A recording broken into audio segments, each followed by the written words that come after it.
Olá, muito boa tarde. Está no ar a partir de agora mais uma edição do Bom Dia Notícias. E você vai ver no programa de hoje o caso da estação férrea aqui de Erechim, em que a prefeitura retirou os índios porque o beiral lá da estação iria cair, demoliu parte do local, mas isso gerou protesto por parte de entidades culturais aqui da comunidade. Também, entre outros destaques, atenção você motorista pela RS 135, o trânsito está parcialmente bloqueado devido a 2 acidentes. E nós vamos mostrar uma colisão frontal que aconteceu hoje pela manhã entre 2 carros em Cacique Doble. Essas e outras notícias a partir de agora no Bom Dia Notícias, que já está no ar.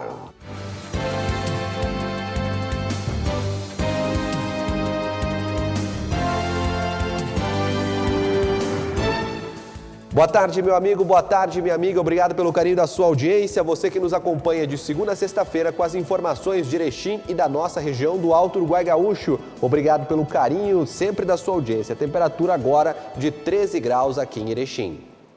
E nós já começamos falando para você de 2 acidentes que estão interrompendo aí o trânsito de veículos na RS 135. Atenção, motoristas. Olha, os motoristas devem ter cuidado ao trafegar pela RS 135, porque 2 acidentes estão deixando o trânsito lento na rodovia nessa sexta-feira.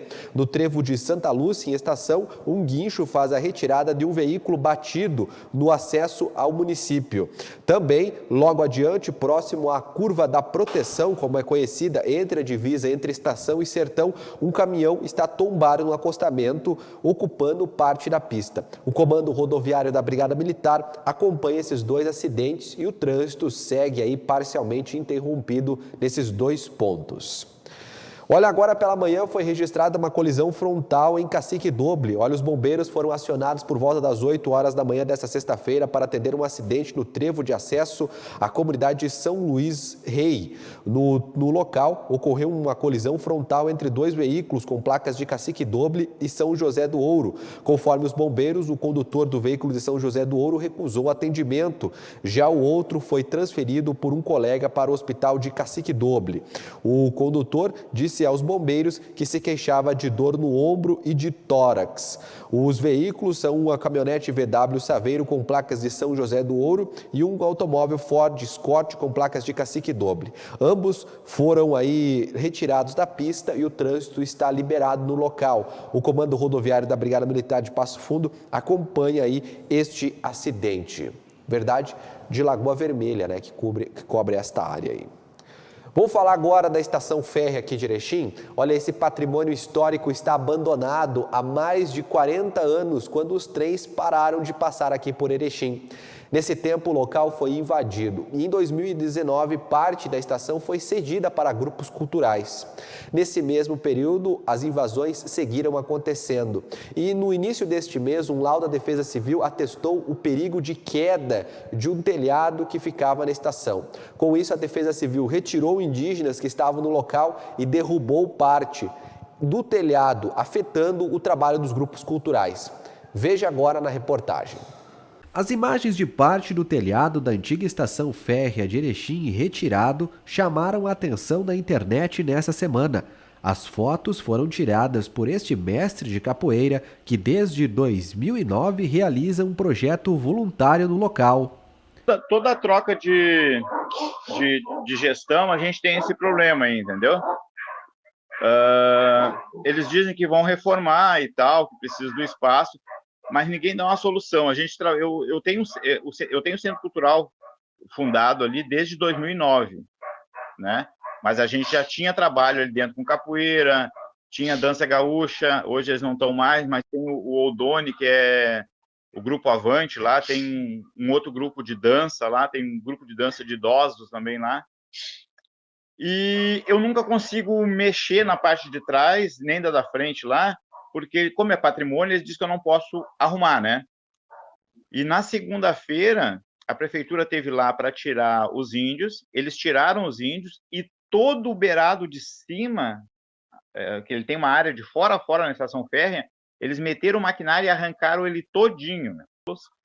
Agora, a primeira chuva que der, vai entrar água em toda a estação férrea, onde nós temos todos os nossos materiais ali. Eles não comunicaram nada, e eu passei o dia tentando entrar em contato com alguém, Como a gente está nessa função da pandemia que você tem que marcar horário, né, e tudo mais, eu não consegui. Como é que vão fazer aquilo lá, né? Se eu não posso arrumar, se eu não posso pintar, se eu não posso consertar, como é que eles podem quebrar um patrimônio histórico aquilo lá, né? Rapaz, olha, é uma coisa de tristeza, raiva, tudo junto, né? Porque a gente mantém aquilo ali, a gente fez muitas atividades ali dentro e a gente continua fazendo. A gente está meio parado agora em função da pandemia, mas estamos retomando o trabalho de novo, né? Então, aí tu chegar ali, tu não poder mexer, e aí tu chegar e ver destruído, sabe? Destruir, porque destruíram. Né? Segundo a prefeitura, a cobertura foi retirada após um laudo da Defesa Civil, no dia 2 de julho, atestar o risco de queda do telhado da antiga estação férrea.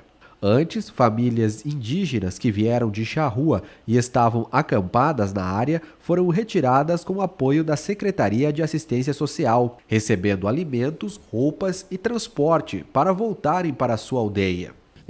Nesse local estavam vivendo, né, de forma imprópria, indígenas, né, que junto com a Secretaria de Assistência Social, Defesa Civil, com um laudo de possibilidade de queda desse telhado, né, eles foram transferidos para suas cidades, né, para Charrua, lá onde tem suas casas, né, com o apoio da assistência social, e agora nós vamos iniciar o processo, né, de restauro e recuperação dessa estação.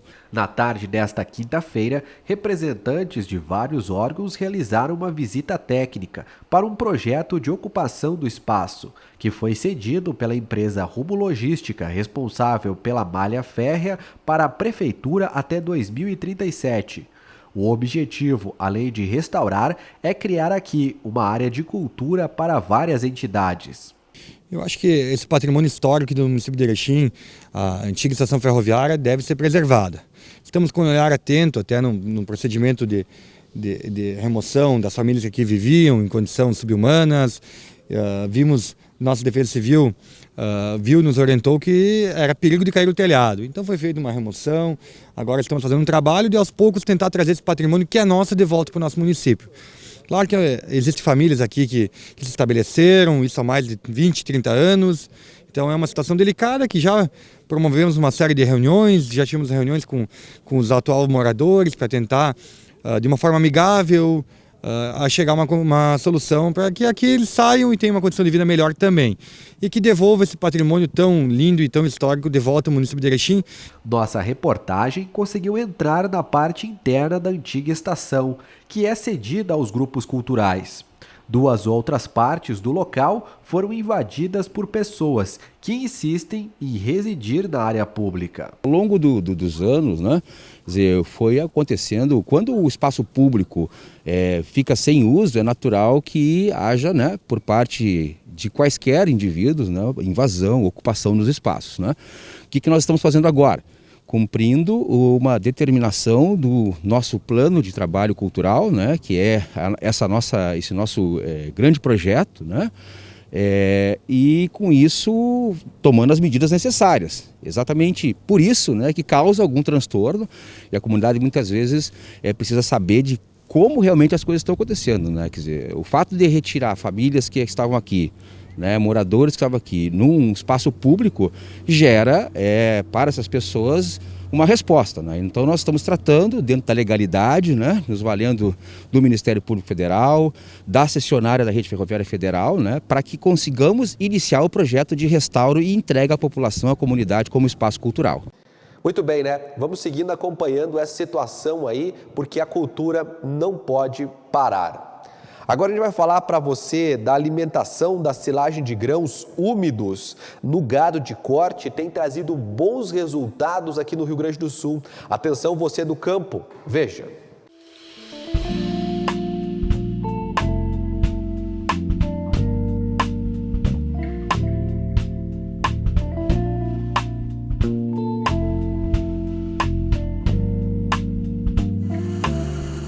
A propriedade de Alvacir Ribeiro Brizolara, na Capela da Buena, no Morro Redondo, se dedica basicamente ao confinamento de bovinos, chegando a engordar em torno de 3.000 cabeças por ano e ainda fazendo a cria, recria e engorda de em torno de 150 a 200 terneiros.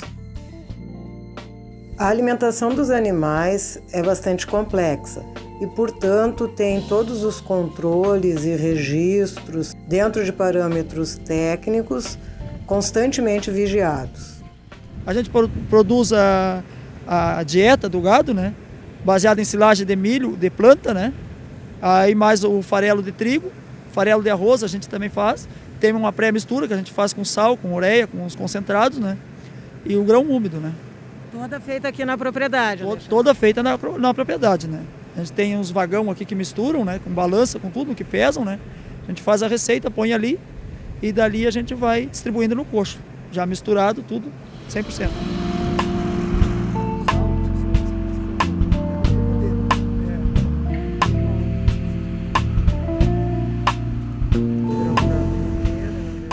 Dentre vários elementos que compõem a ração, um dos principais, ou o principal, é o milho, que é fornecido na forma de silagem de grão úmido.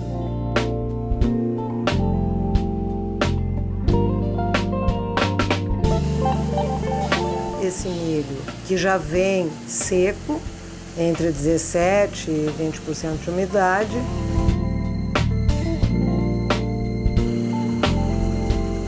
vai ser reidratado para chegar em torno de 25% a 35% de umidade, onde então, junto com essa hidratação, é colocado o inoculante para que agilize o processo de fermentação dessa silagem, e na máquina onde o grão é despejado, esse grão sofre uma quebragem. A própria máquina, então, vai entubando este milho, já quebrado e inoculado, fazendo assim o processo de ensilagem. Ao término, então, do tubo, que nesse caso tem capacidade de 100 toneladas, ele é fechado, hermeticamente fechado. Após 7 a 10 dias, ele poderá ser consumido conforme a formulação para cada faixa de idade ou do desenvolvimento dos animais. Segundo nos relata o próprio Alexandre, não existe alimentação melhor para que o gado ganhe peso quanto o milho. Houve anos passados assim que teve umas falhas no trato que não teve o produto, né? A gente substituiu por outras coisas, por aveia, né? Aí já cai um pouco o rendimento em gordura, né? A gente já perde uns dias ali naquela parte de boi gordo, no final perde um pouco, né? E qualidade não se mistura. O milho é incomparável, né? É a melhor coisa que tem.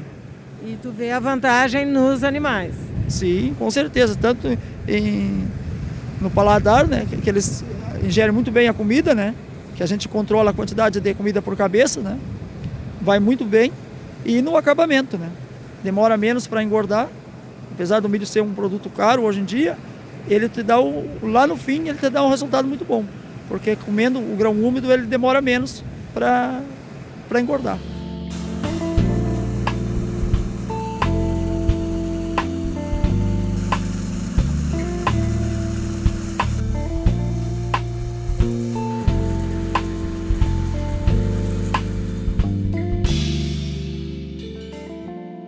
E olha, mais de 50 mil pessoas já tomaram pelo menos a primeira dose da vacina contra a Coronavac aqui em Erechim. Perdão, a vacina contra o coronavírus aqui em Erechim. Te liga. Hoje estou tomando a primeira dose da vacina. Me sinto muito feliz e aliviado porque acredito que estamos vivendo um novo momento a partir de agora, né? Hoje eu vim tomar a segunda dose, né? Há 3 meses atrás eu tomei a primeira dose, né? Hoje eu vim tomar a segunda. E eu acho muito importante o pessoal vir tomar a segunda dose, né, para terminar essa situação, né, de Covid, né. O pessoal aqui muito solícito, muito educado e a fila também muito rápida. Eu fui muito bem atendida, tudo nota 10. Estes são alguns dos depoimentos das mais de 40 mil pessoas que passaram pela central de vacinação. Ambiente criado para vacinar com mais celeridade todos os erechinenses. Importante neste momento agradecermos a todas as equipes envolvidas, salientar a toda a população, venha fazer a sua primeira dose de vacina e complete o seu esquema vacinal. Todas as vacinas elas previnem o estado grave da doença. E um programa do governo estadual, em parceria com o Ministério da Educação, está capacitando professores e gestores da área da alfabetização. Usar a criatividade para alfabetizar em tempos de pandemia, reciclando o modo de dar aulas, utilizando recursos tecnológicos. Esse é o objetivo do SORA, o curso virtual lançado pelo Ministério da Educação em parceria com a Universidade Federal de Goiás. E vai capacitar professores, por exemplo, na elaboração de planos de aula e de atividades para alunos que estão aprendendo a ler e escrever. Entendemos que será uma ferramenta valiosa, que irá contribuir positivamente com o fazer pedagógico voltado à alfabetização. Já a formação continuada para gestores da educação é outro curso virtual elaborado em parceria com a Escola de Administração Pública. É focado em diretores de escolas e coordenadores pedagógicos. A capacitação é dividida em 6 módulos e trata desde a gestão organizacional de pessoas, recursos escolares, informação, até a gestão pedagógica. Esse processo tecnológico, essas ferramentas que chegaram para nós, veio para ficar, porque é um ganho para a sociedade, é um ganho para a comunidade educacional. Nosso objetivo é construir alicerces sólidos e, assim, contribuir para o desenvolvimento social e econômico do nosso país. Ainda falando sobre os programas, agora a gente vai mostrar para você uma iniciativa que está garantindo acesso à água para famílias de baixa vulnerabilidade, aqui de grande vulnerabilidade social e de baixa renda no estado. Veja.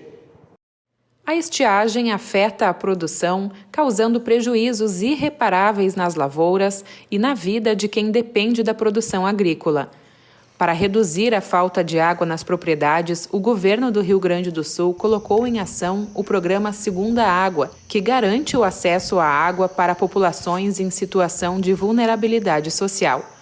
O programa é resultado de um convênio com o Ministério da Cidadania e é desenvolvido pela Emater e Secretaria da Agricultura, Pecuária e Desenvolvimento Rural. O objetivo é promover a segurança alimentar e hídrica através da instalação de microaçudes e pequenos sistemas de irrigação. O programa é realizado em todo o estado. Em Pelotas, 29 famílias de agricultores familiares, indígenas e quilombolas foram beneficiadas. Dessas famílias, 23 receberam microaçudes para armazenagem de água para irrigação e 6 para criação de peixes. Um dos açudes foi instalado na propriedade dessa família, localizada na colônia Santo Antônio, 7º distrito de Pelotas. Este aqui é o açude da Diana e do Alcino, onde eles foram beneficiados pelo programa Segunda Água, que o programa Segunda Água estava previsto a construção dos açudes, para reservação de água e também o kit de irrigação. Então todos eles são em torno de 850 metros cúbicos de terra removida, proporcionando este acúmulo de água que vai viabilizar a irrigação das culturas. No caso da Diana e do Alcino, a produção de hortaliças orgânicas. Além da construção de açudes, o programa disponibilizou kits de irrigação para as famílias beneficiadas. Acabamos de instalar nesta propriedade rural o sistema de irrigação por gotejamento. É um sistema muito conhecido e é um sistema que se diferencia em relação aos demais, pelo fato de fazer uma irrigação mais localizada, e isso permite um uso mais racional da água e dando mais eficiência também ao molhamento da planta, então a irrigação em si. Então isso é muito importante, Então, pelo fato de ser uma irrigação mais direcionada às raízes da planta, dá condições então às plantas de absorverem mais essa água. Diferente a outros sistemas que acabam então molhando mais a parte aérea e enquanto isso há muito desperdício de água. Então esse sistema ele é muito utilizado para praticamente todas as cultivares, Então desde as hortaliças, as cucurbitáceas, então praticamente todas as espécies de plantas, Então isso é muito importante. Nesta propriedade foi instalado o sistema de irrigação por gotejamento. a partir do bombeamento da água do açude para uma caixa de água em cima de uma base. E essa água é distribuída por tubulações para irrigar a lavoura, o que auxilia na distribuição da água em qualquer época do ano. Novembro em diante a gente já não tem água, e agora com o açude a gente vai ter água, então vamos poder plantar verduras, enfim, e dar um futuro melhor para os nossos filhos. Na propriedade, Diana produz diversas hortaliças. Antes do açude, a produtora só plantava em épocas de chuva. Agora ela está com esperança para produzir hortaliças o ano todo. E agora, digamos que a melhoria vai ser 100%, né? Digamos que agora eu digo que nós temos rico, porque a gente tem água. O fundamental para a gente da colônia é a água, porque sem água a gente não é nada, não se faz nada assim. Então, é tudo. É vida, é tudo que a gente pode imaginar. É só daqui para frente, digamos assim, crescer. Hoje eu vou plantar tal coisa, eu sei que mais adiante eu vou colher, vou produzir.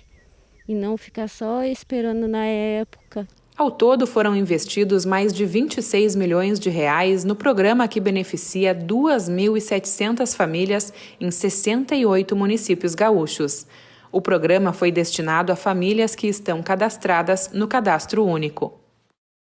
Vamos falar agora das modernizações das rodovias brasileiras? Te liga! O Inova BR foi criado para modernizar as rodovias brasileiras em 3 eixos: fluidez, conectividade e segurança. E já mostrou resultados salvando vidas, como a do caminhoneiro Edivaldo. Eu nasci de novo, eu tive uma pane no veículo descendo a serra aqui de Guaratuba e a caixa de brita salvou minha vida. Mais uma vida que salva. A via de escape é só uma das medidas de modernização do Inova BR e poderá ser implantada em outros pontos do país. O Departamento Nacional de Infraestrutura de Transportes, o DENIT, já pensa na expansão do projeto por meio de contratos de parcerias. Fazer um bom projeto, né, ter uma boa sinalização, né? Geralmente isso não ultrapassa a nossa faixa de domínio. E tendo a parceria das empresas que fazem a nossa manutenção nas rodovias e da Polícia Rodoviária Federal, eu acho que a gente tem tudo para implementar, sim, esse tipo de dispositivo nas nossas rodovias federais. Outra prioridade do programa é o uso da tecnologia. A ideia é que o motorista possa ter acesso à internet em qualquer ponto da rodovia. A eficiência em logística também faz parte, com novas estruturas de pedágios, equipamentos de pesagem de última geração e manutenção das estradas. A ideia é reduzir o número de acidentes, aprimorar a gestão do Ministério da Infraestrutura e a integração entre a NTT e DENIT, operar com maior eficiência logística, auxiliar a retomada do crescimento, que observe, o desafio pós-pandemia vai ser o desafio do emprego. Então, aquilo que a gente tiver de capacidade de trazer de investimento, a gente tem que trazer. E as vacinas poderão ser incluídas aí no plano de saúde. Veja como isso poderá acontecer. Vacinas contra a Covid-19 podem ser incluídas no rol de fármacos disponíveis nos planos de saúde do Brasil. A possibilidade foi discutida em reunião entre o Conselho da Agência Nacional de Saúde Suplementar, ANS, e ministros aqui no Palácio do Planalto. Segundo o ministro da Saúde, Marcelo Queiroga, como ainda são escassas no mercado internacional, em um primeiro momento, os operadores teriam que ressarcir o SUS pelas doses aplicadas em seus clientes. Vamos esperar a decisão da ANS, mas como é custo efetivo, sendo incorporado pelos planos, vai se revestir em economia para as operadoras de plano de saúde, porque de maneira clara as vacinas evitam internações. E para incentivar a vacinação contra a Covid-19 e também contra a gripe, Queiroga esteve em um posto de saúde do Distrito Federal, onde vacinou os ministros da Infraestrutura, Tarcísio de Freitas, da Advocacia Geral da União, André Mendonça, e do Tribunal de Contas da União, Jorge Antônio Francisco. Queiroga destacou que os resultados da imunização no Brasil, como a queda de óbitos e internações, vão trazer benefícios ao sistema de saúde. Nós já antevemos um cenário epidemiológico mais favorável para o Brasil e, a partir daí, projetarmos as outras ações de enfrentamento a problemas sanitários, né, como, por exemplo, as síndromes pós-Covid, o enfrentamento a doenças prevalentes, como doenças cardiovasculares, doenças oncológicas. Muito bem, meu amigo, muito bem, minha amiga. Agora eu tenho um recado importante para você que está pensando em comprar, vender ou alugar um imóvel. A Solar Imóveis é mobiliário de confiança e qualidade e tem sempre as melhores opções para você que quer uma casa maior, um apartamento com mais espaço ou o local ideal para a sua loja, o seu escritório, por que não a sua indústria. Visite agora mesmo a Solar Imóveis presencialmente na Avenida 7 ou então acesse o novo site. Está aí de cara nova o site da Solar, hein, na sua tela, com todas as informações que você precisa saber na hora de comprar, vender ou alugar um imóvel. Não perca tempo, hein? Você já sabe, compra, venda e locação de imóveis é na Solar Imóveis. Nós vamos para um rápido intervalo, na sequência tem mais Bom Dia Notícias para você. Olá! Hoje a Solar Imóveis traz para você uma nova proposta. Nós estamos aqui no edifício Evidence Center, com localização privilegiada, próximo ao Hospital de Caridade de Erechim. Espaço amplo, ideal para você trazer o seu negócio. Clínicas médicas, odontológicas, nutricionais e outras áreas relacionadas. Um lugar que com certeza impressionará os seus clientes. Vem com a gente conhecer mais esta novidade.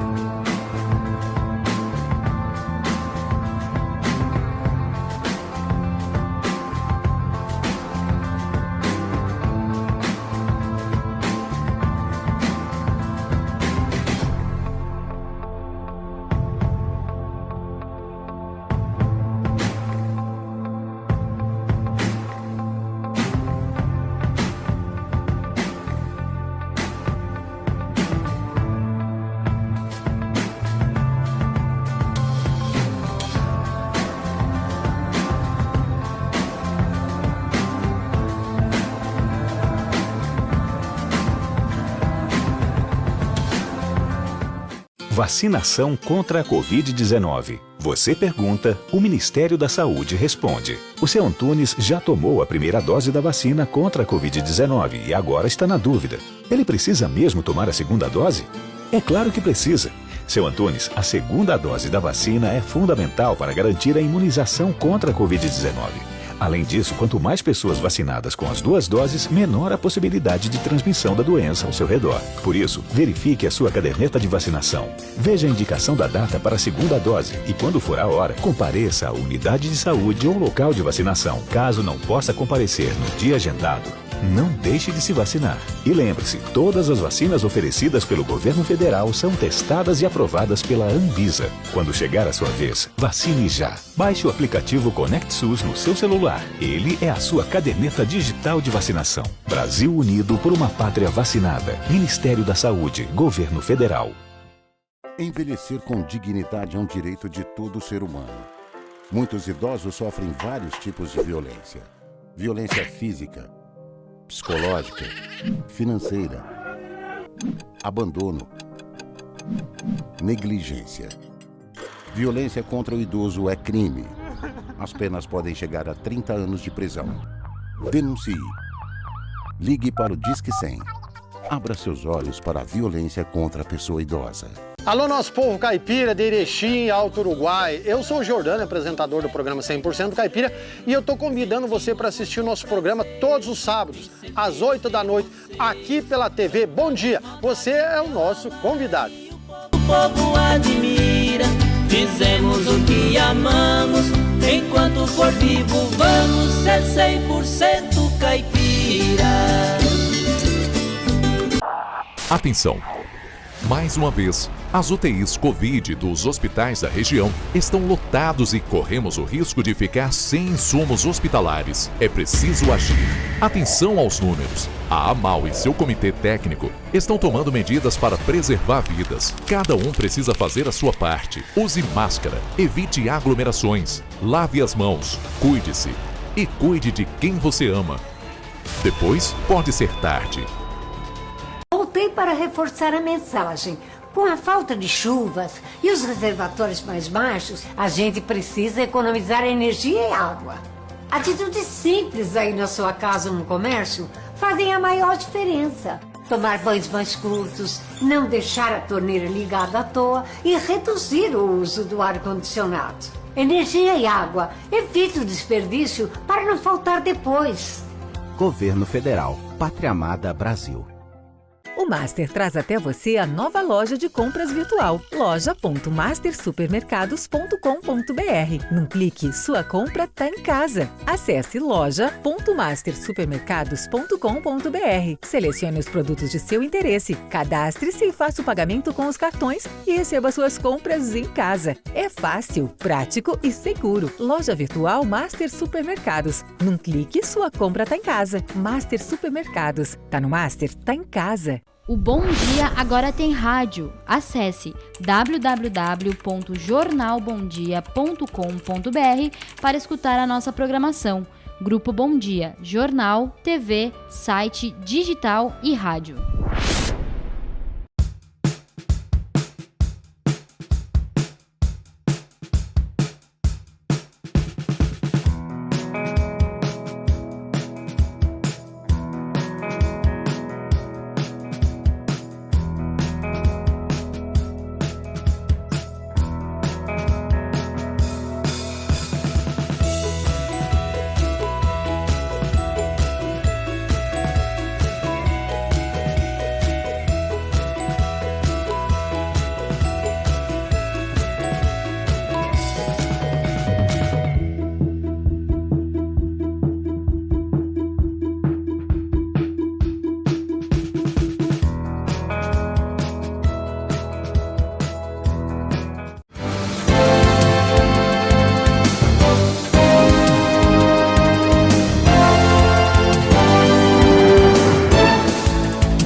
Estamos de volta com o nosso Bom Dia Notícias. Obrigado pelo carinho da sua audiência. Você está vendo o céu azul aí em Erechim nessa tarde. E nós vamos agora com os destaques da coluna Pente Fino com o Rodrigo Finardi.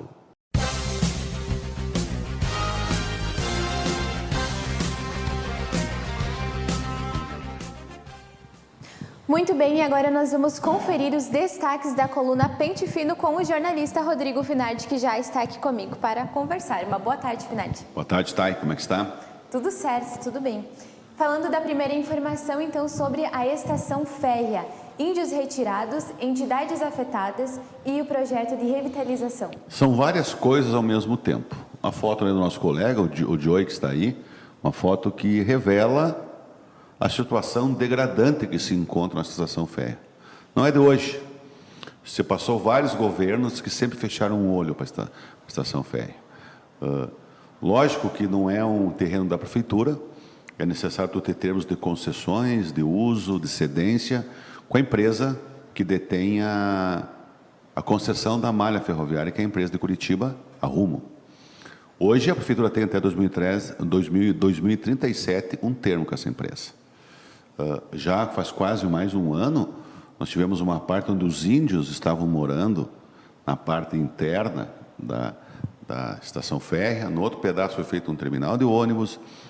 Algumas entidades culturais usavam o espaço para alunos, para expor as suas questões culturais.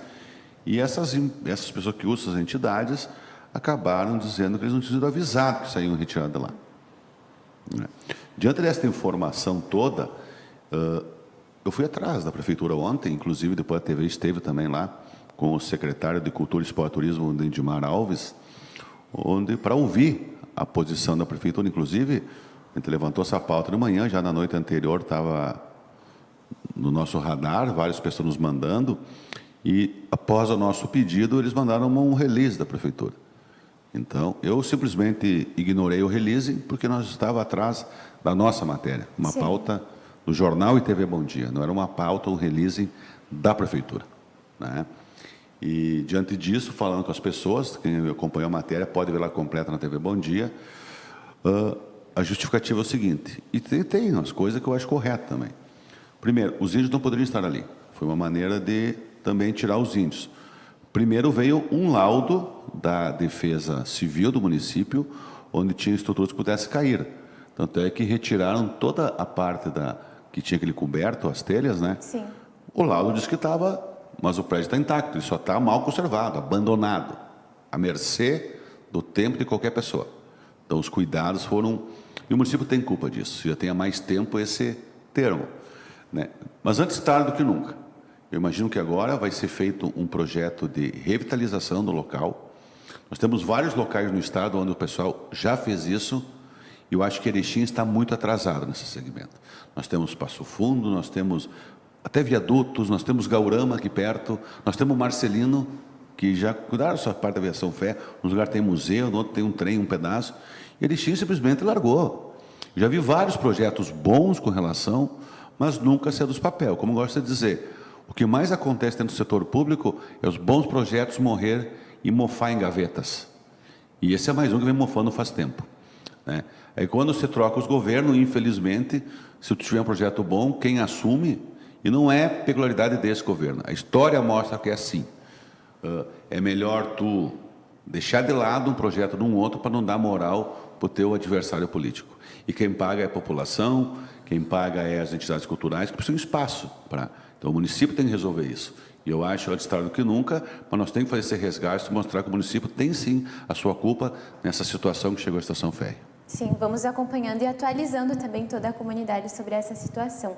Outro destaque também é erechinense na negociação do retorno de Felipão. É uma figura conhecida no mundo do futebol. O Jorge Machado, aqui uma família grande, de 6, 7 irmãos, conheço praticamente todos eles. Recebendo ser uma matéria de um deles que é escultor, que o Igor fez, outro é engenheiro, outro é empresário, mora em Camboriú. Então, é uma família grande, ali do Cerâmica, mora ali no Cerâmica, logo na curva para cima, ali os Machado. E o Jorge Machado, então, é um que foi para cima do futebol, ele faz negócio do mundo inteiro. E ele é empresário do Felipão. Então, antes dele fechar com o Grêmio, o Felipão procurado, ele foi se aconselhar com o seu empresário, como é que faz. Então, ele, pela sua natureza, gaúcho, erechinense, o Felipão, que é de Passo Fundo, uniu o norte do estado, o futebol uniu o norte do estado, né? Só assim, né? Erechim e Passo Fundo. Então, tá aí, o grande desafio do Grêmio, do Felipão, é tirar o Grêmio dessa situação incômoda que ele está, que já no retrovisor, olhando a segunda divisão, por onde já foi 2 vezes. Então, esse é o desafio do Felipão no ano. Não que o Colorado também está bem próximo, mas hoje a situação do Grêmio ainda é pior. O Grenal de amanhã vai dizer muita coisa. Vamos acompanhando. Outro destaque também é atendimento da RGE em Erechim, na mira da AGER. Outro grande problema que nós temos em Erechim. A RGE, antigamente, a RGE é uma empresa privada que distribui energia e cobra pelo serviço, mantinha um escritório aqui na Rua Rui Barbosa, no centro. Desde que começou a pandemia, fecharam e subiu. Agora sabe onde eles estão com o escritório? Lá na subestação, lá perto da Vila União, lá em cima, quase na BR. Então, como é que de um bairro para o outro vai lá se nem tem ônibus para chegar lá? Vai ter que pegar 2 ônibus para resolver. As pessoas comentavam bastante logo que eles se mudaram. Não, é um problema. Daí ontem o que aconteceu? A AGER, que é a Agência Reguladora dos Serviços Públicos Municipais de Erechim, porque garantir a energia elétrica para a população é uma obrigação do município, que ele faz parcerias para quem não tem a capacidade, mas é uma obrigação do município. Então, ela passa a ser de responsabilidade que funcione da Agência Reguladora de Serviços Públicos Municipais de Erechim, que é a AGER. Conversando ontem com o diretor financeiro administrativo, o Edgar Radeski, ele esteve lá ontem de manhã e ficou o local um pouco de difícil acesso, não tem essas questões, e ele vai conversar com o pessoal do transporte urbano para tentar ter uma linha, pelo menos uma vez, 2 por dia, exclusiva, que circula entre os bairros para ir para lá. Não sei em quando que isso vai acontecer, mas a agência tem que se posicionar, e eu acho que assim tem que fazer, porque é um problema. A gente paga caro e muito caro pela energia elétrica, no mínimo nós temos que ter um serviço de qualidade entregue, claro. E coisa que a gente não está vendo ultimamente, né? Que isso acaba sendo assim, ó, ruim, né, cara? Tu tem que ter numa zona central onde todo mundo pode chegar com facilidade. Hoje não. Se tu depender do 0800, todo mundo aqui tem experiências negativas com vários serviços 0800 e que a RGE não é diferente. Sim. Falando também do PSB, quer eleger 3 federais e 5 estaduais. É isso a nível do Rio Grande do Sul. O presidente estadual do partido, o Mário Bruck, esteve em Erechim na noite de quarta-feira, onde vários diretórios da região estiveram em Erechim, onde foi discutida a atual conjectura política, as eleições de 2022, governo do Estado, o presidente, fizeram uma análise, já pensando na eleição do próximo ano, que tem tudo para ser das mais traumáticas da história, pelo nível de neurose e de ignorância das pessoas via as redes sociais. E a partir de agora só vai piorar, pessoal. Então, cuide com vocês postarem, porque daqui a pouco está apanhando e nem sabe por quê. Exatamente. E nessa leitura deles, eles têm um projeto que eles querem ter candidato próprio ao governo do Estado, candidato próprio à presidência da República, que eu acho difícil. Eu acho que esse é um momento onde se negocia, onde todo mundo se coloca na condição de candidato, mas na hora não vai. Faz isso para compor com quem eles acham que podem ganhar. Eu acho que o PSB tem quadros, tem o ex-ministro, concorreu ao vice-presidente, o Beto Albuquerque, que é um nome forte, já foi mais forte na política, mas é um nome de expressão nacional, né? Então, eu vejo que, vamos ver. Então, o objetivo do ano que vem é fazer, então, 5 deputados estaduais de 55, olha, quase 10%, é alto, e 3 deputados federais de 31, que é quase 10%. Não é uma tarefa fácil, mas é o objetivo. Sim. Descendo aqui um pouquinho, então, mais, temos Solidariedade comemora 7 anos em Erechim. Solidariedade é um partido jovem ainda, acho que tem nem 8 anos no país, e Erechim já vai fazer 7 agora em julho. Então, conversando com o presidente do partido, o Ayrton Pereira da Silva, ele também é adjunto de planejamento, gestão e orçamento participativo do município, eles estão fazendo várias ações. Uma ação em geral, ação solidária com a DAO, reparos, pintura, grama, terá encontro no hotel da cidade, onde receberá todos os presidentes de partidos, tanto de esquerda como de direita, se vão todos, não sei, acho que ele vai fazer em horários distintos, para não correr o risco de virar um ringue, né? E depois vai ter coleta de agasalhos e roupas, vários dias, várias ações agora no final do mês de julho, encerrando com um jantar de confraternização no dia 26 de julho, numa segunda-feira, numa churrascaria da cidade. O Ayrton diz que o objetivo é tentar unir forças assim dos dois lados, de esquerda, direita, oposição, situação. Eu nem gosto de falar muito em esquerda e direita, porque para mim é quem está no poder que não está. Quem não está é a oposição, quem está é a oposição. A esquerda e a direita fica na briga ideológica que às vezes, infelizmente, a gente acaba descambando porque não precisa. Então ele tem o objetivo de unir as forças. Ayrton, tarefa não é fácil, mas a iniciativa sempre é bem-vinda. Sim. E aqui por último, mas não menos importante, né? Carlotto deve concorrer a deputado federal. Adacir Carlotto, ele já foi vereador de 2001 a 2004 em Erechim. E tu é coincidentemente, na época eles fizeram vê como não tem uma vez esquerda e direita, fizeram uma coligação proporcional, PSDB e PSB. Ele virou o primeiro vereador do PSDB em Erechim, e o primeiro suplente era do PSB, que é o atual presidente da UAME, o José da Cruz, e nunca assumiu em 4 anos. Ele brigaram politicamente, nunca assumiu. Então, lá para cá, depois em 2004, ele concorreu a vice-prefeito de Erechim, vice de Schmidt, né, vice do Luiz Francisco Schmidt, perderam pelo Zanella, que buscou a reeleição. Depois ele concorreu, na última eleição, há 3 anos atrás, concorreu deputado federal pelo PHS, Partido da Humanidade Social, é uma coisa, PHS, e teve seus votos que acabou não computando, um problema de entrega de documentos, acabou não valendo sua eleição para a contagem de votos para o partido. E agora ele vai voltar. Eu tentei conversar com ele ontem, tinha informação, ele não me respondeu. Mas a informação é correta. Eu só não sei se ele está no PHS ou não. Ele concorreu no PHS outra vez, depois nós vamos voltar a falar com ele ao longo do tempo agora. É isso aí, está mexendo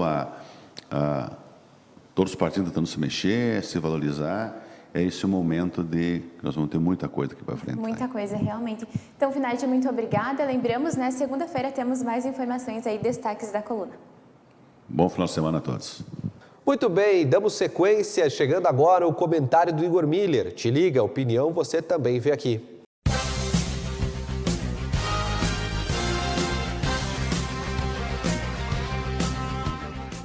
vou falar novamente sobre um exemplo que uma associação que está fazendo um trabalho exemplar, eu diria, e inspirador, em Viadutos. Um grupo de mulheres se reuniu e decidiu, a comunidade, de um modo geral, um grupo de pessoas, né, liderado por mulheres, decidiu revitalizar e restaurar o patrimônio histórico, a Estação Viadutos. E, a partir de reuniões, enfim, conversas, montaram uma associação e colocaram as mãos à obra e estão trabalhando e revitalizando aquele espaço. E o projeto cresceu e a ideia é fazer um parque, criar uma área de lazer ao redor da estação, enfim, criar um ambiente de convivência para a comunidade, com cultura, área para ciclismo, caminhadas, enfim, um projeto extremamente, eu diria, ousado e arrojado, e que partiu, tem apoio do poder público também, mas que partiu da comunidade. E é esse o ponto. Acho que quando as pessoas e a comunidade se apropriam no bom sentido e criam e querem resgatar e manter, a exemplo dessa associação, a história, preservar e deixar esse legado para as futuras gerações, sem dúvida os efeitos são fantásticos e transformadores, eu diria. Porque com isso se cria uma identidade, se envolve as pessoas, se transforma aquele ambiente para que ele se torne um local para gerar bem-estar, qualidade de vida, que é o que nós precisamos para ter uma vida minimamente digna. E esse exemplo, espero que inspire outros em outros locais, porque ele realmente é muito significativo. Essa iniciativa, ela está fazendo a reforma e mobilizando as empresas. Existem empresas de Erechim que estão colaborando. O trabalho é voluntário e eles vão buscar recursos e materiais para serem reinvestidos naquela comunidade. Então, quem puder colaborar pode entrar em contato com a associação em Viadutos, né, da Estação Férrea e, enfim, dar a sua parcela de contribuição num projeto que eu diria econômico, social e cultural extremamente relevante. E, para finalizar, salientar que essa postura, essa forma de entender a convivência, eu acho que ela é muito educadora também, porque ela ensina, e ali existem crianças também envolvidas, e as famílias envolvidas, ela acaba ensinando uma nova forma de a gente ver a própria realidade, o nosso espaço de vivência. Ela acaba contribuindo com uma consciência, eu diria, diferente, e a relação que se tem entre aquilo que é público e aquilo que é do indivíduo. Então se constrói uma outra maneira de ver a realidade, e uma maneira positiva, porque estimula as pessoas a preservar aquilo que é de todos, a manter, a construir, a empreender, mas principalmente cuidar desse espaço que é de todos, que é nosso, que é a cidade, o município e os seus espaços públicos de convivência. Essa associação está de parabéns e é admirável o trabalho que eles estão fazendo. Parabéns a todos envolvidos nesse projeto. Um bom fim de semana e é isso aí. Muito bem, meu amigo, muito bem, minha amiga. Vamos acompanhar agora os destaques do Bom Dia impresso e digital da edição de hoje, né?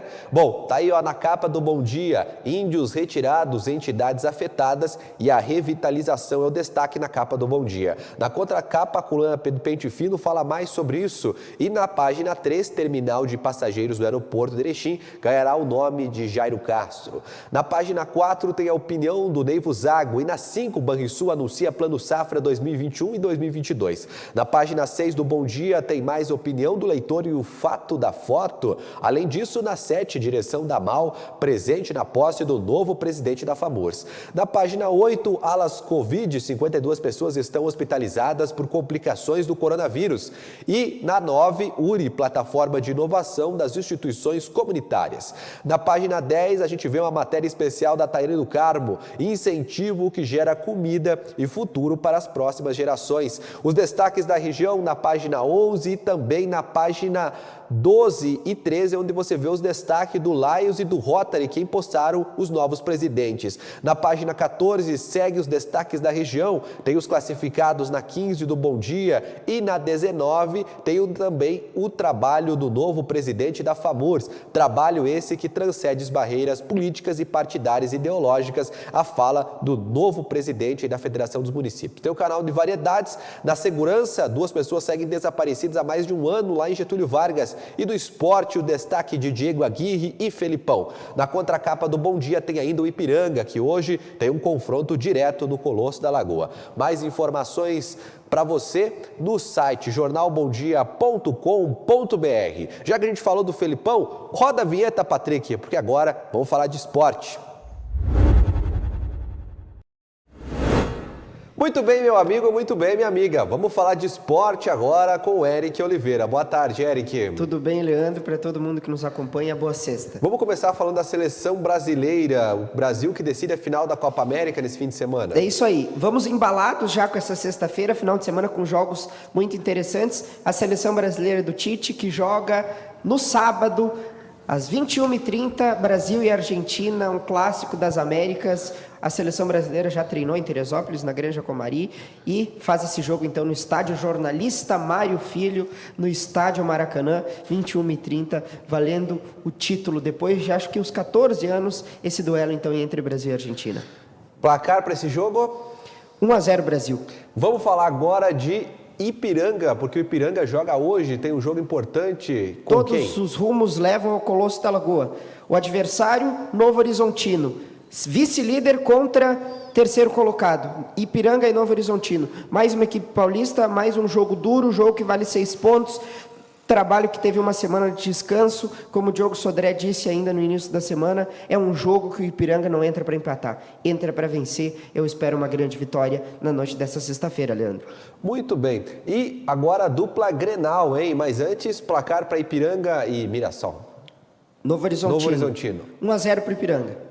Tá confiante, hein? Vamos anotar, semana que vem, segunda-feira, nós cobramos. Vamos falar de dupla Grenal agora, Internacional. Olha, o Inter precisa vencer agora e é fim de semana, de verdade, de Grenal, né? Porque tanto o Grêmio e o Inter se enfrentam. É isso aí. Grenal 4-3-3, Arena Grêmio, sábado. Os dois times vivem fases muito difíceis. Nem vou comentar isso. Sobre o jogo, retorno do Vitor Cuesta, retorno do Edenilson, Maurício tá machucado, fica a brecha ali no meio campo, Tyson tá 50%, o Diego Aguirre não gosta de colocar jogador em risco, provavelmente deve estar no banco de reservas.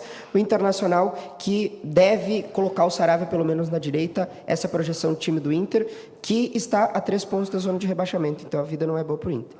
Muito bem.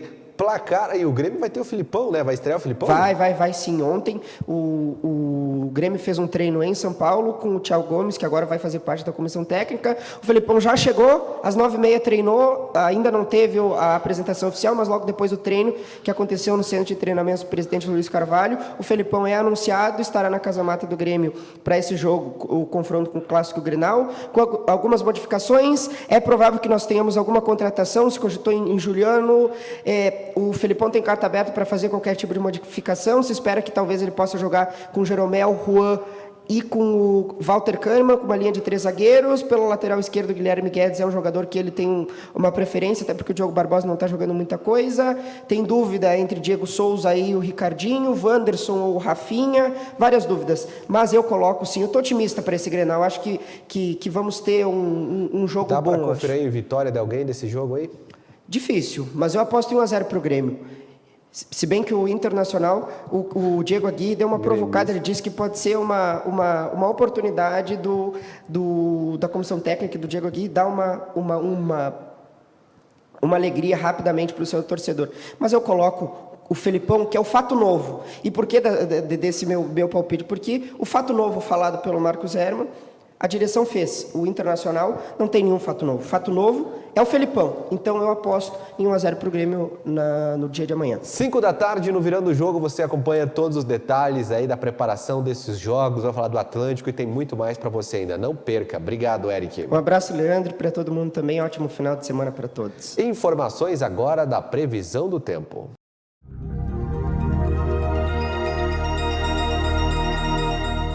Olá, vamos conferir a previsão do tempo para a região do Alto Uruguai Gaúcho.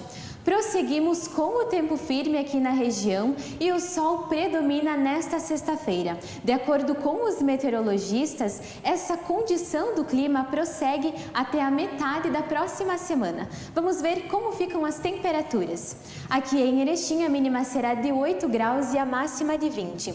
A umidade do ar ficará em torno de 39% e não há previsão de chuva. Em Ponte Preta, a mínima será de 10 graus. A máxima de 22. E no município de Campinas do Sul, a mínima será de 9 graus, a máxima de 21. Mais informações e também outros detalhes sobre a previsão do tempo você acompanha ao longo da nossa programação. E no Bom Dia Entrevista de ontem, a Taíne do Carmo conversou com uma doula. Você sabe o que essa profissional faz? Qual a área de atuação?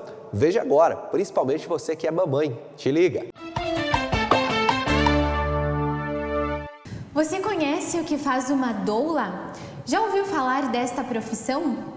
Bom, para quem está no período de gestação ou também no período de pós-parto, esta entrevista vai te esclarecer muitas dúvidas. E para conversar conosco sobre esse assunto e também outros, nós convidamos a Patrícia Daletese, que ela é doula e além disso, ela é educadora perinatal e também consultora em amamentação. Já está aqui conosco, seja muito bem-vinda ao nosso programa aqui no Bom Dia Entrevistas, Patrícia. Obrigada, Thay, é um prazer muito grande estar aqui, estou bem feliz de estar aqui com você. E falando então dessa profissão que é um pouco diferente, algumas pessoas já ouviram, mas nem todo mundo conhece. Eu gostaria que tu explicasse para nós o que é uma doula e qual é a função que ela desempenha. A doula é uma função nova, né? Muito nova, mas ao mesmo tempo uma função antiga. Antigamente, os partos, eles eram muito familiares, né? Aconteciam no ambiente de casa e eles aconteciam com pessoas da família próxima. Uma irmã, a mãe da gestante, né? E essas pessoas estavam ali e apoiavam essa gestante, essa mulher que estava parindo. Hoje em dia, depois da hospitalização do parto, foi se perdendo um pouco esse conceito de o parto ser um ambiente feminino, né? E aí, a doula veio como uma função nova, né? Ao mesmo tempo antiga, e traz de volta essa questão da família, do feminino, das mulheres estarem ali unidas nesse momento do parto, tá? E não só isso também. Então, a gente trabalha hoje, depois dessa questão de prestar o apoio emocional, físico, durante o trabalho de parto, a gente também traz o apoio informativo durante toda a gestação e pós-parto, né? Então, a gente trabalha desde o início da gestação, com encontros, né? Que a gente trabalha a educação perinatal, que chama, né? Eu sou educadora perinatal também. Então, a gente trabalha encontros, conversa com as famílias durante toda a gestação e no pós-parto a gente ajuda com amamentação, com questões de depressão pós-parto, questões do baby blues, do puerpério, né? Que a gente consegue ajudar e trabalhar ali com a gestante. Então, vai muito além do momento do parto. Realmente é uma profissão bem diferenciada, como tu disse, né? Uma profissão nova e também ao mesmo tempo muito curiosa, né? É como se fosse uma orientação nesse período tão importante da nossa vida. E falando também, Patrícia, relacionada a essa profissão, como que é a formação desse profissional, né? Como que funciona? Eu também gostaria de saber de ti, como que tu se encontrou nessa profissão? Eu sempre achei que a doula, porque eu tive uma doula no meu parto, na minha gestação, foi aí que eu conheci essa profissão, também não conhecia esse mundo. E até então eu achava que precisava ser profissional da saúde para isso, né? Depois que nasceu a minha filha, eu me encantei ainda mais por esse mundo, né? Que ela nasceu num parto humanizado, totalmente da forma que eu gostaria. Eu fui buscar um pouco mais sobre essa formação. E aí eu descobri que não. Como a doula, ela tá ali para apoiar a mulher, ela não é parte da equipe técnica do parto, tá? Então ela não faz procedimentos técnicos. Então a doula não precisa ter uma formação técnica na área da saúde. A gente tem uma formação, cursos de formação, cursos bem completos, né? E a gente trabalha com esses cursos, a gente faz a formação e vai trabalhar com esse apoio à mulher. Então, essa é a formação da doula. O meu curso, por exemplo, é um curso muito completo, são 220 horas de curso. Além disso, a gente tem estágio, né? Tem toda uma formação por trás. Eu sou formada também como educadora perinatal, então a gente consegue trazer todo esse apoio durante a gestação e pós-parto para a mulher também, não apenas no dia do parto. Então é assim que funciona a formação. Você busca um curso, tem curso no Brasil inteiro, né? Nós temos agora um curso de formação aqui em Erechim também. Então você busca um curso, vai, né? Quem gostaria de entrar nesse mundo vai lá, consegue se formar e consegue atuar como doula. A doula, ela não presta assistência técnica junto com a função de doula. Existem sim enfermeiras, por exemplo, existem técnicas de enfermagem que são doulas, mas aí elas escolhem nesse momento atuar como doula ou como profissional técnica do parto. As duas funções juntas a gente não consegue exercer. Olha só, é bom assim deixar bem claro também, bem esclarecido o que faz uma profissão, o que faz outra, porque embora são funções que elas atuam junto naquele momento, elas têm as suas diferenças, né, as suas peculiaridades, digamos assim. E agora falando, Patrícia, eu gostaria que tu explicasse, por exemplo, a gestante, né? Ela tá um pouquinho insegura, a mulher acabou de saber que ela tá grávida e ela quer procurar uma doula, ela quer procurar uma ajuda.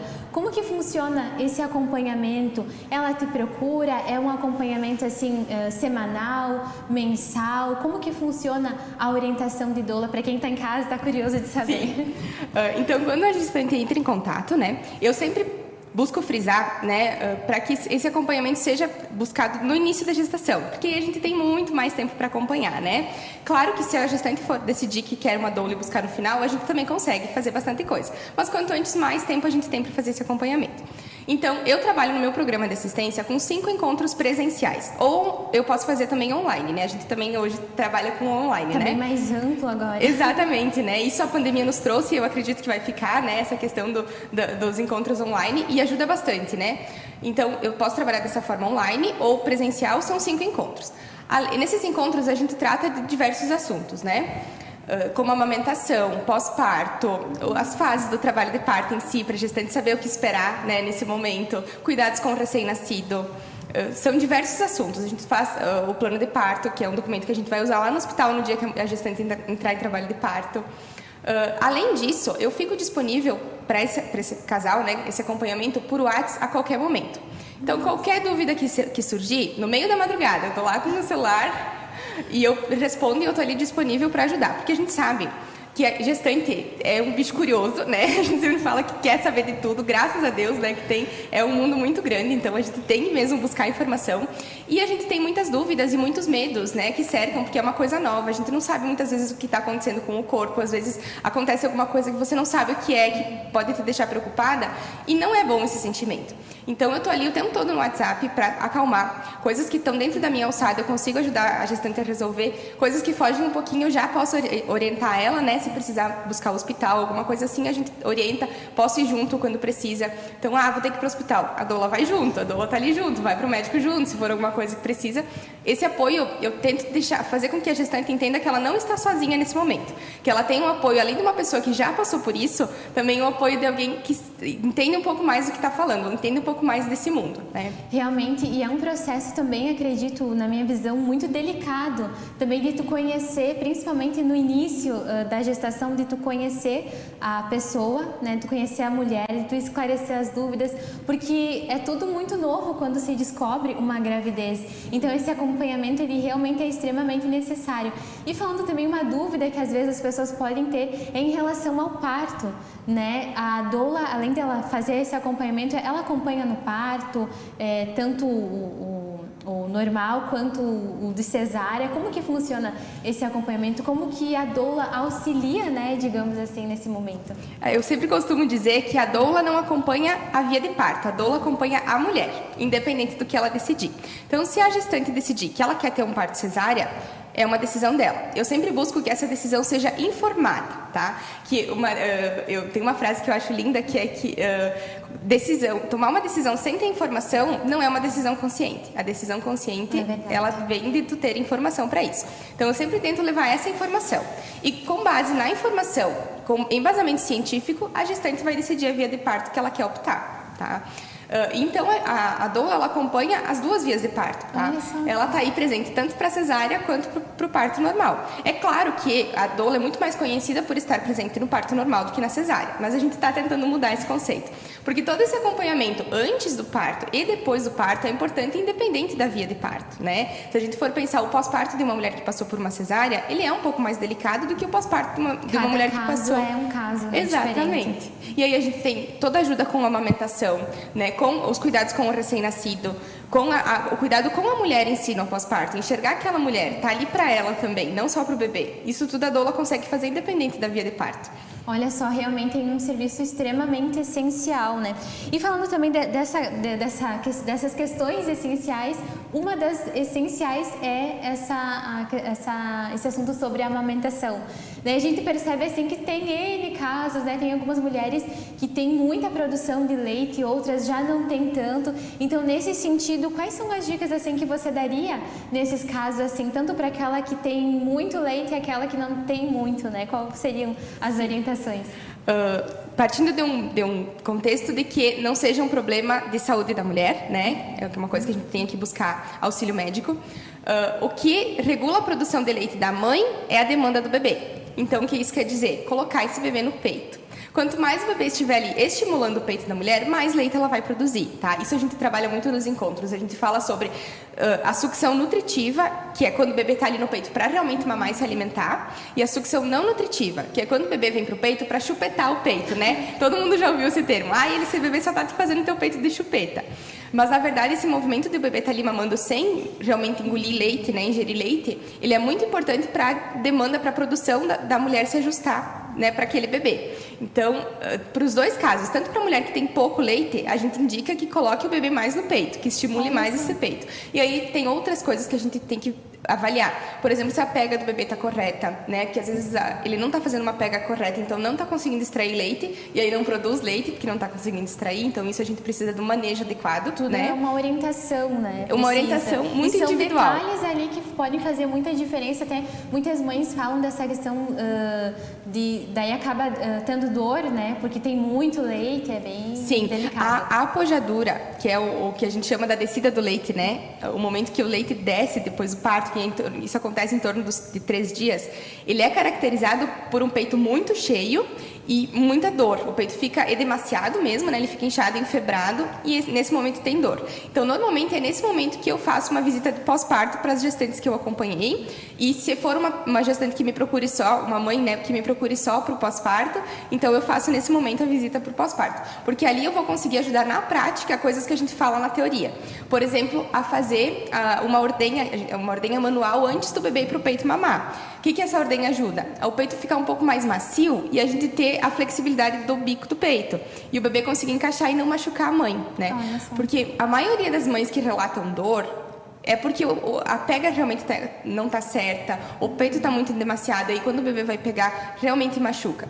Então, a gente corrigindo isso, a gente pode salvar uma amamentação. Exatamente, né? E também auxiliar na alimentação do bebê, né? Que aí ele consegue se alimentar melhor, né? E também essa questão que é cientificamente comprovada, que é a primeira mamada é aquela essencial, né? Que tem os nutrientes ali do leite e tudo mais, né? Tem que é o toda essa colostro, questão. sim. Isso. O colostro é o primeiro alimento e considerada a primeira vacina do bebê. Tem uma coisa bem interessante nisso, que quando o colostro é o primeiro alimento ingerido pelo bebê, as gotinhas ali que saem do colostro, que é bem pouquinho depois do parto, quando for o primeiro alimento ingerido pelo bebê, ele forma no estômago e no intestino do bebê uma camada protetora que vai proteger ele de doenças gastrointestinais pro resto da vida, como gastrite, esse tipo de problemas. Essa camada protege pro resto da vida. E ela só é possível ter essa camada de proteção se o colostro for o primeiro alimento ingerido pelo bebê. Tá? Olha só, por isso que a forma também de consertar, digamos assim, a mamada desde o início é essencial, né? Que aí, olha só, a saúde da criança, né? Desde ali de pequena até adulta, evita muitas doenças também. E também ali, eu estava olhando o seu Instagram e eu vi que tem muita coisa, tem muitos assuntos para se falar, mas eu separei aqui 3 deles que eu acho que é interessante a gente contar para o pessoal de casa, aproveitar a tua vinda aqui. Por exemplo, por que a gente não deve deixar o bebê chorando até ele dormir? Essa é uma das dúvidas. E depois tem outras ali que a gente vai conversando, mas queria que tu explicasse primeiro, nesse primeiro primeiro momento, né, deixar o bebê chorando até ele dormir, por que não é indicado? Antigamente se tinha essa ideia, né, de que o bebê, se a gente pegasse o bebê no colo, ele ia ficar manhoso, né, que o bebê ia acostumar com o colo, não ia mais conseguir fazer nada.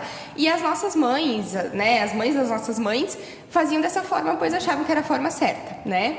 Hoje, a gente tem estudos científicos que comprovam o tanto de problemas que isso pode trazer para a saúde do bebê, principalmente saúde mental. Então, quais são? Tem diversos problemas, né? Mas, assim, rapidinho, os principais problemas de se deixar o bebê chorando.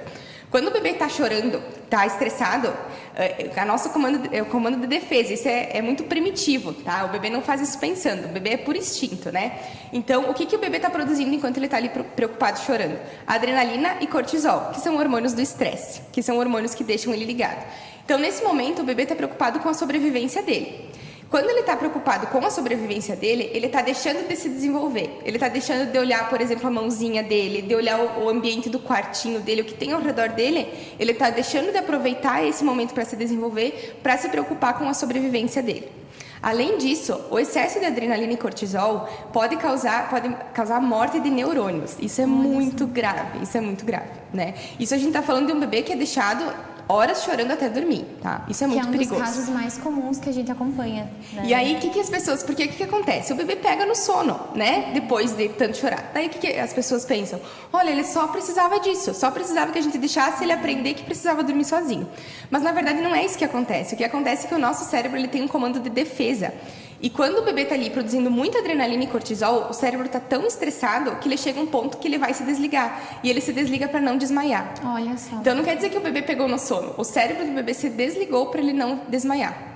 Então é uma coisa muito delicada, que às vezes a gente não fala porque realmente não se tinha conhecimento. Isso são estudos muito novos chegando, né? Mas é muito importante que a gente leia, que a gente estude sobre isso, né? Porque os pais desesperados num pós-parto, de um bebê que não dorme sozinho às vezes, e que você quer que ele durma sozinho, isso acaba trazendo também para o pai e a mãe um desespero de, meu Deus, o que eu faço? O que eu estou fazendo de errado? E é uma das situações mais comuns que a gente acompanha. O bebê está chorando, não para de chorar, eu não sei o que fazer. Realmente é uma preocupação de todos os pais, principalmente os que são assim novos, digamos, Sim. né? E o que é importante, a gente trabalha muito isso durante a gestação, para que a família entenda o que esperar desse bebê, né? Diferenciar o bebê idealizado, o bebê que você mentalizou ali que seria, do bebê real, que é o bebê que está ali, que nasceu, que é um bebê que vai chorar, né? Que é um bebê que não sabe ainda sobreviver sozinho e que precisa de contato. E quando os pais entendem que eles vão precisar demandar muito tempo para esse bebê, que eles vão precisar estar ali cuidando, né, juntinho, quando os pais entendem isso, fica muito mais leve para os pais também. Porque eles sabem que eles vão precisar passar esse tempo, que esses meses, esses 3, 4 primeiros meses, são de muito apego, que eles vão precisar estar ali juntinho, que o bebê só quer o colo, que o bebê precisa daquele colo, que é isso que vai fazer ele se desenvolver de forma saudável. Os pais entendendo isso, fica leve para eles também. Porque eles não estão esperando um bebê que vai dormir no berço a noite inteira. Eles já sabem como vai funcionar. Já estão orientados, digamos assim. Exatamente. Isso faz muita diferença. São coisas pequenas que no final fazem toda a diferença para a saúde mental dessa família, da família toda, do pai, da mãe e desse bebê. Também da criança, é verdade. E falando também um outro assunto, claro, a gente sabe que, por exemplo, a infecção urinária ela é um problema que a gente tem que se preocupar, claro, mas por que é importante a gente ficar mais atento no período da gravidez, quando a mulher está grávida e de repente ela descobre que ela está com uma infecção urinária? Por que é importante se atentar a isso? A infecção urinária ela é bem comum durante a gestação, né? Durante toda a vida da mulher. Mulheres sofrem com infecção urinária, infelizmente é muito comum. Mas durante a gestação ela se torna até um pouco mais comum. Mas é muito importante a gente cuidar da infecção, tratar, fazer exames periódicos, né? Esses exames já são cobrados no pré-natal. E é muito importante que você faça esses exames, porque a infecção urinária pode causar a ruptura precoce da bolsa, né? E aí pode causar parto prematuro, tá? É uma situação bem delicada. E aí a gente tem que cuidar, por exemplo, cólicas, né? Cólicas, aquelas a mulher conhece, né? Sabe as cólicas que incomodam, que a gente sabe que são dores ali da bexiga, né? Aquela ardência para fazer xixi, vai no banheiro fazer xixi e sai pouquinho. A mulher por si gestante, né, já tem bastante vontade de ir no banheiro, de fazer xixi. Mas aí aquela vontade exagerada e que o xixi arde. Então tem que tomar muito cuidado com isso. Não é uma coisa para te deixar passar sozinha, é uma coisa importante para você ir no médico. Tem que se atentar. Se atentar. E tomar antibiótico tem como tratar para evitar um parto prematuro, porque infelizmente é comum de acontecer o parto prematuro devido à infecção urinária. Olha só, é realmente um assunto que tem que ficar muito atento. E falando de um outro assunto também que eu achei bem diferente, até não tinha ouvido falar, que é sobre a neuroplasticidade. O que é? Primeiro, gostaria que tu explicasse, e também como ela pode influenciar na experiência do parto. A neuroplasticidade é um assunto muito trabalhado, principalmente na psicologia do esporte, e para se curar alguns traumas, tá? O que é isso? A neuroplasticidade é a capacidade que o nosso cérebro tem, que os nossos neurônios têm de fazer conexões entre si. E essas conexões vão nos levando a memórias, a lembranças. E o nosso cérebro, ele não tem a capacidade de separar, de diferenciar momentos vividos de momentos imaginados, de histórias ouvidas. Para o nosso cérebro é tudo igual, é tudo memórias que ele tem, que ele carrega. Então, a gente tem muitas gestantes que chegam para mim, eu tenho muita gestante que chega para mim e me fala assim: Paty, eu queria muito ter uma experiência de parto normal, mas eu tenho muito medo. E aí o que a gente fala? Não, o medo a gente vai trabalhar. O medo em si, se a gestante chega até o final da gestação tendo esse medo em si, né, carregando essas experiências ruins que ela viu, que ela ouviu falar, que talvez ela vivenciou de alguém na família, essas experiências vão estar ali no cérebro dela, vão estar ali. E aí, quando ela entrar em trabalho de parto, o cérebro vai acessar essas memórias. Ele vai pensar: opa, isso é uma coisa ruim que está acontecendo. Então, eu preciso fugir. E o nosso maior comando de fuga do nosso cérebro é a dor. Então, o corpo vai produzir mais dor para que a mulher fuja daquela situação. E aí, a experiência de parto dessa mulher tende a ser mais dolorosa, mais sofrida. Né? Eu não gosto de usar a palavra sofrida, mas mais sofrida. E quando a gestante está preparada, e aí a gente faz um mindset, que a gente chama. E durante a gestação a gente tenta trabalhar e trazer memórias positivas de parto, né? Mostrar relatos positivos, vídeos na internet, né? Buscar informação com embasamento científico e informação que traz essas experiências que podem ser, na maioria das vezes, são positivas, né? E a mulher vai guardando essas memórias na cabeça dela. E aí, quando ela entrar em trabalho de parto, o cérebro dela vai entender que aquilo é um momento bom. Olha só, é um trabalho também em etapas, acredito eu. Exato, é um trabalho que demora. Esse trabalho de mudar essas vivências, ele demora no mínimo 8 semanas para ser feito. Então, por isso também a importância de se contratar a doula antes, né? Não só ali perto do parto, mas sim para que ela possa acompanhar toda a gestação, para a gente fazer todo esse trabalho antes. Aí chega um ponto que a gestante vem e te fala: meu Deus, eu não sei como eu tinha medo de parto antes. Porque ela já está tão acostumada a ver experiências positivas que aquilo não traz mais medo. Sim. Né? O cérebro dela, ele já criou esse atalho. Já associa que não é ruim, não, peraí, vai dar tudo certo. Exatamente. Né? A gente sabe que intercorrências podem acontecer, mas tem toda uma equipe preparada para atuar nesse momento. Né? Se acontecer alguma coisa, na minoria dos casos, tem uma equipe preparada para isso. E aí a gente pode ficar tranquila, a gestante fica tranquila com isso, ela perde esse medo exacerbado que ela tinha e ela tem uma experiência muito mais positiva de parto. E realmente é verdade. E antes nós falava dessa importância de ter um acompanhamento, né? Acredito também que tu já deve ter atendido casais um pouco mais novos e que logo que ficam sabendo, né, de uma gravidez acabam ficando com muito medo. Na tua visão, assim, tu que acompanha diferentes faixas etárias, diferentes mães com vários casos, qual é a importância de ter um acompanhamento de uma educadora perinatal para explicar todo esse processo de gestação, para falar do parto, para falar do pós-parto? Hoje, principalmente no período que a gente vive de pandemia também, né, em que as pessoas acabam ficando com medo de ter filho por N questões. Qual que é a importância de ter um acompanhamento assim? A educação perinatal, eu, por exemplo, hoje tenho diversos programas de assistência para cada caso, né, para adaptar. Mas eu não atendo somente dia de parto, não atendo. Porque eu acho que essa questão de a gente fazer todo esse trabalho de educação perinatal, ele se torna mais importante do que você atender o casal no dia do parto, seja ele cesárea, seja ele um parto normal.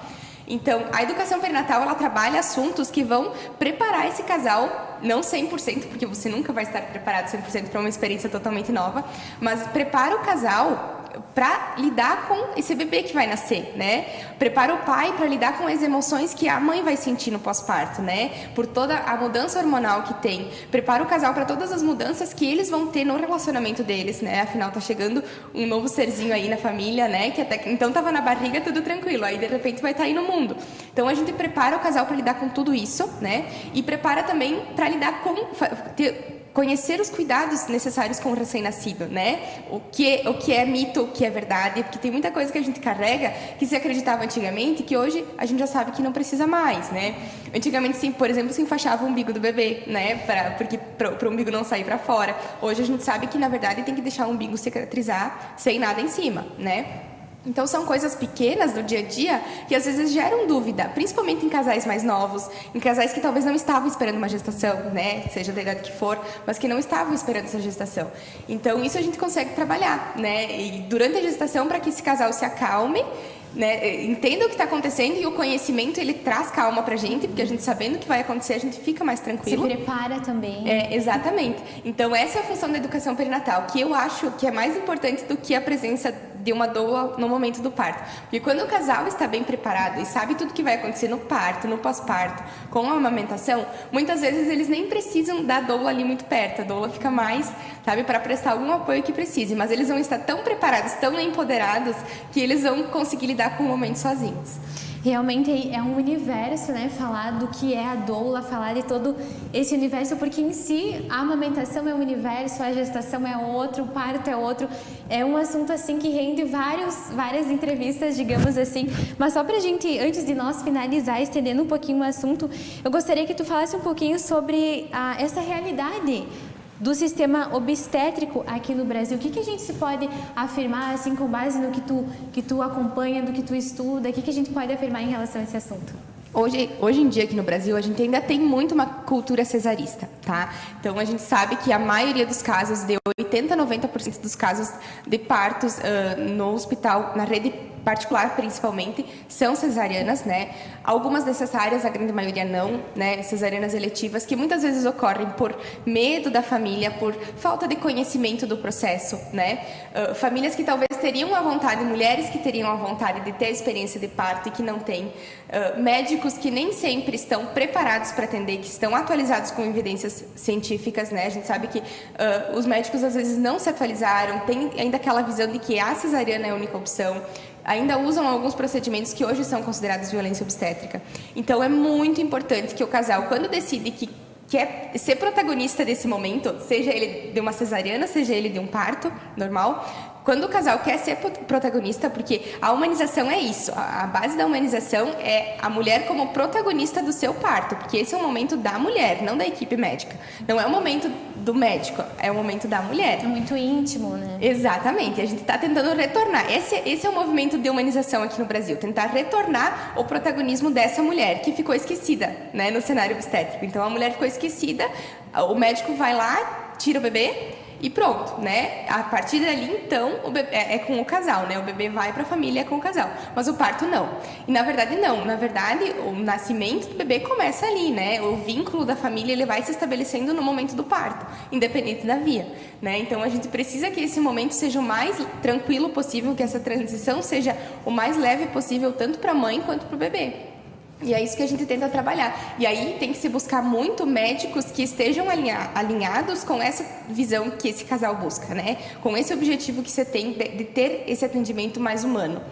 Exatamente, até para evitar talvez aí futuras doenças, né? Talvez uma pós-depressão, parto, né? Que a gente acompanha em algumas situações. Realmente são questões assim extremamente importantes. Afinal de contas, como tu disse, né? A vida ali do casal está mudando, a vida da mulher está mudando.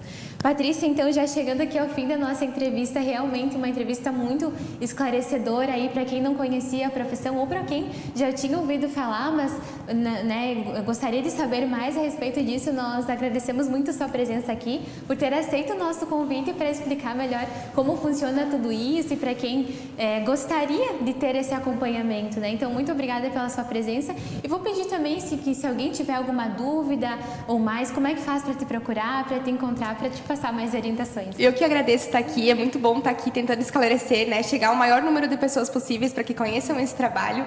É muito bom, é muito gratificante ver esse retorno de que as pessoas estão gostando de conhecer esse mundo diferente. Qualquer dúvida podem me chamar, eu estou sempre disponível no meu Instagram, @doulapatrícia, né? Então podem me chamar lá, podem vir me seguir, eu tenho muita informação lá, né? Meu feed tem muita coisa, só dá uma buscada lá que você acha diversos assuntos. Eu também estou sempre lá nos stories trazendo novidade para vocês. Estou disponível no direct, então podem me chamar sempre que precisar. Posso passar meu WhatsApp lá também, a gente vai conversando. E eu adoro estar aí tirando dúvidas e trazendo mais informações sobre esse mundo. Realmente, nossa, muito obrigada, então. Eu que agradeço. Muito bem, gente. Olha, hoje à noite, sexta-feira, tem uma programação especial da TV Bom Dia. Tem o programa Gaitaço na TV, que semana passada foi parcialmente no ar, hoje vai completo. Também tem o Bom Dia Entrevista especial para você hoje às 9 da noite. Hoje não tem Pente Fino Entrevista, mas tem o Equilibre-se da Isabel Seaber. Então não perde, a programação da TV Bom Dia na sexta-feira é sempre recheada para você. Um bom fim de semana, tudo de bom. Daqui a pouco, 2 da tarde, tem o Direto da Redação e a gente se encontra lá. Até mais, tchau, tchau.